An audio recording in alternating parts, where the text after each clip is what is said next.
বাংলাদেশে রোহিঙ্গা শরণার্থী ও হোস্ট কমিউনিটির জন্য প্রায় 119 মিলিয়ন মার্কিন ডলার মানবিক সহায়তার প্যাকেজ দেবে মার্কিন যুক্তরাষ্ট্র।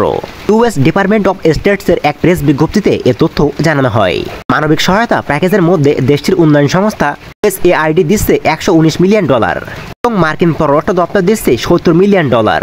মার্কিন যুক্তরাষ্ট্রের বেসামরিক নিরাপত্তা, গণতন্ত্র এবং মানবাধিকার বিষয়ক আন্ডার সেক্রেটারি আজরা জোয়া জাতিসংঘের সাধারণ পরিষদে রোহিঙ্গা কেন্দ্রিক এই অনুষ্ঠানে অর্থায়নের ঘোষণা দেন। USAIDর 129 মিলিয়নের মধ্যে 78 মিলিয়ন আসবে মার্কিন সরকারের কৃষিপণ্য বিভাগ থেকে। এই বিভাগ দেশটির কৃষকদের কাছ থেকে রোহিঙ্গাদের জন্য খাদ্য কেনা, পরিবহন এবং বিতরণে সাহায্য করবে। 2017 সালের আগস্ট থেকে রোহিঙ্গাদের জন্য 2.5 বিলিয়ন ডলারের বেশি অনুদান দিয়েছে মার্কিন সরকার। তার মধ্যে বাংলাদেশে দেওয়া হয়েছে 2.1 বিলিয়ন ডলার। ছাড়া বার্মা, বাংলাদেশ এবং এই অঞ্চলের সংকটপীড়িত সম্প্রদায়কে সহায়তা প্রদানের জন্য প্রতিশ্রুতিবদ্ধ রয়েছে মার্কিন যুক্তরাষ্ট্র।